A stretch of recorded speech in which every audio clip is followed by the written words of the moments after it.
Welcome to Learn How to Learn English. Alex, I think I broke my own kitchen this morning. Broke it? What does that mean? Okay, not broke it, but I stood in front of the fridge for 10 minutes because I couldn't decide what to eat, and somehow that turned into me feeling stressed about my whole week.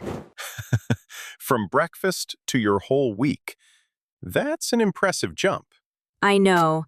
My brain just kept adding things. First it was breakfast, then it was my inbox, then it was a conversation I had 3 days ago that I'm still thinking about.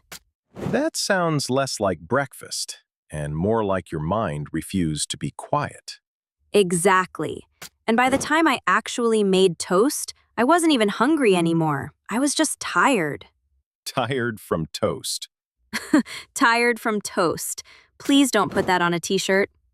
No promises. So today I want to talk about something real. Not how to relax for 5 minutes, but how to actually feel peaceful, even when life doesn't slow down for you. Peaceful. That's a beautiful word. And also a word a lot of learners use a little too simply. Like it just means quiet. Right, I used to think peace meant nothing is happening. No noise, no problems, no messages. And I understand why. But that's not peace. That's just an empty room. An empty room can still feel loud if your mind is loud. That's exactly the idea for today. So today we fix my toast. Not the toast, the mind behind the toast. The mind behind the toast. I'm framing that. Hey English learners, welcome back to the English Podcast, your cozy little place to learn easy English through real, everyday conversations. I'm Emma. And I'm Alex, currently recovering from a very emotional breakfast. Today we're talking about how to make your life feel more peaceful. Not by removing every problem, because that's not realistic, but by changing how you carry them. And later, in Say It Better, we'll take stressed-out learner sentences and turn them into calmer, more natural English. And in Word Tour, we'll slow down some useful B2 to C1 words about peace and calm. Let's start with the biggest myth people believe about peace, that it happens somewhere else. Somewhere else? Yes, people say, I'll feel peaceful once I finish this project, or I'll relax once things calm down at work. I have said both of those sentences this month. Most people have. But Alex, be honest. When your last project finished, did you feel peaceful? For about 4 hours. Then I found a new thing to worry about. That's very common. The mind doesn't wait for silence. It fills whatever space you give it. So peace isn't a reward waiting for me at the end of my to-do list. No. Peace is something you practice while the list is still there. That feels less exciting than I hoped. It's less exciting and more useful. Fine. Go on. Let's go back to your kitchen moment. You were standing there and your mind pulled in your inbox and an old conversation. Correct. That's called overthinking. But more specifically, your mind was time traveling. Half in the future, half in the past, and barely in the kitchen. I was very much not in the kitchen. Right, and peace mostly lives in one place. Let me guess. The kitchen. The present moment, which, in your case, happened to be the kitchen. Okay, that's fair. When your attention is scattered across yesterday, tomorrow, and 5 imaginary conversations, your body still feels the stress, even if nothing is actually wrong right now. So the toast wasn't the problem.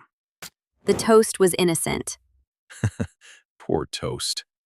The real question is, how do you bring your mind back to now without forcing it? Please tell me it's not just breathe. I won't say just breathe like it's magic, but noticing your breath is one way to interrupt the mental time travel. Not to fix everything, just to land. Land. I like that. Like a plane. Exactly like a plane. You don't need the whole sky to be calm. You just need a safe place to land for a moment. Okay, but here's my honest worry. If I slow down and get peaceful, won't I get less done? Isn't a little stress what pushes me to finish things? That's a really common belief, and it's only half true. Only half? A little pressure can help you focus, but constant stress doesn't make you more productive. It makes you tired, reactive, and more likely to make mistakes, like calling a portal a potato. Uh, we are never letting that go, are we? Never. Fine. Continue. Peace doesn't mean you stop caring or stop working hard. It means you stop adding unnecessary suffering on top of the real problem. Unnecessary suffering. Say more. Okay, imagine your inbox has 20 unread emails. That's the actual situation. 20 emails. Understood. Now imagine you're also thinking, I'm so behind, I always do this, everyone must think I'm careless. That thinking is extra. It doesn't answer any emails, it just adds weight. So the emails are the problem, but the story I tell about the emails is the heavier problem. That's it exactly. That is uncomfortably accurate. Peaceful people still have 20 emails. They just don't carry an extra suitcase of judgment on top of it. An extra suitcase. I definitely pack one of those every morning. Most of us do.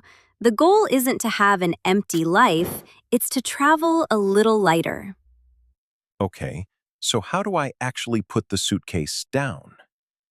You start by noticing when you're carrying it.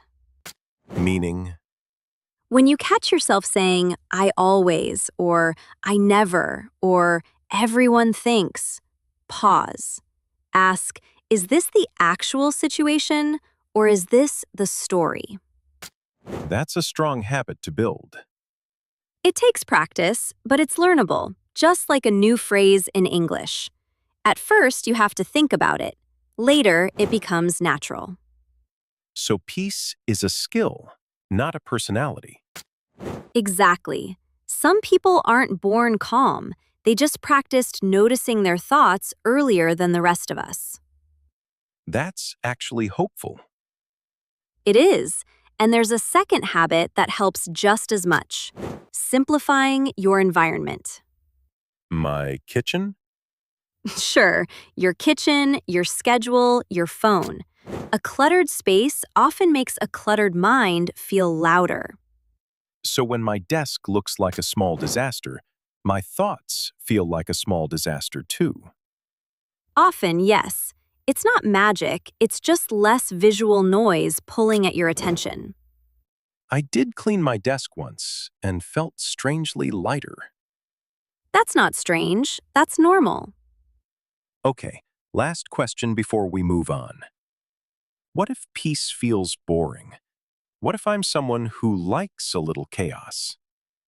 Peace isn't boring, numbness is boring. Peace still has energy, excitement, even challenges. It just isn't driven by panic. So I can still be excited about things. Completely. You can feel deeply and still be calm underneath it. That's actually the goal. Steady on the inside, alive on the outside. Steady on the inside, alive on the outside. That's a good line. Thank you. I've been saving it. Okay, let's slow this down. Peace isn't an empty life. It's a lighter way of carrying a full one. Good. Say that again slower. Peace isn't an empty life. It's a lighter way of carrying a full one. I felt that in my chest. Good. That means it landed. And speaking of landing, that's part of why we built the Calm Focus Tracker inside English Leap Club. Because a lot of learners tell us the same thing you just said. They understand a calm idea in the moment, but they lose it by the next morning. The tracker helps you build one small daily habit, like a 2-minute check-in, So peace becomes a routine instead of a random good day. It's included inside the club, and the link is below if you want to try it separately. That actually sounds like something I need, and not just for English. That's the point. Calm thinking helps everything, including how naturally you speak. All right. Now that we've used some strong words, should we slow them down? That's a really common belief, and it's only half true. Only half. Yes, let's go to word tour. Now it's time for Word Tour, where we slow down strong words from today's conversation. These words will help you talk about peace, calm, and a lighter mindset in English. Our first word is contentment. Contentment. Contentment means a quiet feeling of satisfaction with what you already have. So if I stop chasing more and more and just appreciate what's here, that's contentment. You can say, I feel a real sense of contentment on quiet mornings. Or, success didn't bring contentment, but slowing down did. That second sentence is very true for a lot of people. It is. Contentment isn't the same as giving up on goals. It's just not needing the goal to finally feel okay. Our second word is overwhelmed. Overwhelmed. Overwhelmed means having too much to handle at once, so much that it feels hard to think clearly. That was me and the fridge. Exactly. You can say, I felt overwhelmed by all the messages waiting for me. Or, take a break before you get overwhelmed. So feeling overwhelmed isn't weakness. No, it's a signal. It usually means me 3 people is you need to slow down or simplify, not push harder. Our third word is mindful. Mindful. Mindful means paying full attention to the present moment without judging it. So being mindful is like landing the plane we talked about. That's a great connection. You can say, I'm trying to be more mindful during meals instead of scrolling my phone. Or, a short mindful pause can reset your whole afternoon. I like that it's active. It's not just relaxing, it's paying attention. Exactly. Mindful isn't passive. It takes gentle effort. Our fourth word is declutter. Declutter. To declutter means to remove things you don't need, to make a space simpler and calmer, Like my desk. exactly like your desk. You can say, I decluttered my inbox this weekend and felt so much lighter. Or sometimes decluttering your schedule matters more than decluttering your room. Decluttering your schedule. That hit differently. It usually does. Our fifth word is unshaken. Unshaken. Unshaken means staying calm and steady, even when something difficult happens. So if my flight gets canceled and I don't panic, I stayed unshaken. Exactly. You can say, she stayed unshaken during the difficult conversation. Or, I want to build a life where small problems leave me unshaken. That's a strong goal. It is, and it's realistic, because unshaken doesn't mean unaffected. It means you don't fall apart. Our sixth word is release. Release. To release means to let something go, especially a feeling or a thought you've been holding too tightly. Like the extra suitcase. Exactly like the suitcase. You can say, I had to release the idea that everything needs to be perfect. Or, learning to release small mistakes helped me sleep better. Release feels like a gentler word than forget. It is. You don't force yourself to forget. You just stop holding on so tightly. So those are today's strong words: contentment, overwhelmed, mindful, declutter, unshaken, and release. And these words work best when you actually use them, not just hear them. Pick one or two and put them in your own sentence this week. That's also why we built word tour practice and shadowing drills inside English Leap Club. So you can hear these words again, slower, and repeat them until they feel natural in your own mouth. And now, let's take some real, nervous sentences and make them sound calmer and more natural. Yes, it's time for Say It Better, where we take simple learner sentences and turn them into something more natural, confident, and calm. Today, we're upgrading the sentences we say when we feel overwhelmed. Here's the first one. I have too much stress. That's understandable, but it's a little flat. A better sentence is, I've had a lot on my plate lately. That sounds more natural and less like a diagnosis. Exactly. Or you could say, things have felt a bit overwhelming this week. That uses our word. It does. And it sounds more human than, I have too much stress. Here's another one. I can't relax. That sentence sounds very final, like it will never change. A better sentence is, I'm still learning how to slow down. Or, I'm working on feeling more at peace with my days. That gives it a direction instead of a wall. Exactly. I can't closes the door. I'm learning leaves it open. Here's another one. My mind never stops. Very relatable, but a little dramatic for a calm conversation. A better sentence is, my mind tends to wander a lot. Or, I'm trying to be more mindful when my thoughts start racing. Racing thoughts. I know that one personally. Most of us do. And naming it calmly already takes away some of its power. Here's another one. Everything is too much. That sentence puts everything into one giant, heavy pile. A better sentence is, a few things are piling up right now. Or, I think I need to simplify my schedule a little. That sounds solvable. Everything is too much doesn't sound solvable. Exactly. And language shapes how heavy a problem feels. Here's the last one. I always feel anxious. That word always makes it sound permanent. A better sentence is, I've been feeling anxious lately. Or, I'm working on staying calmer, even on busy days. That leaves room for change. It does.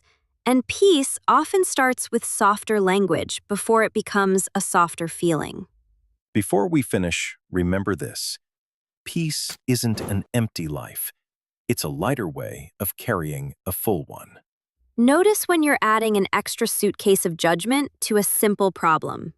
Simplify one small space, your desk, your schedule, or your inbox. Practice landing, even for one breath, in the middle of a busy day. And speak to yourself the way you'd speak to someone you actually care about. Choose one word from today. Contentment, mindful, unshaken, or release, and use it in a sentence about your own life this week. Because peace doesn't arrive when your list is finally empty. It grows quietly, while the list is still there. That's all for today. See you in the next episode. Bye for now. Your progress doesn't end here. To continue advancing your English skills, click on the next video or explore the additional videos we've thoughtfully selected for you.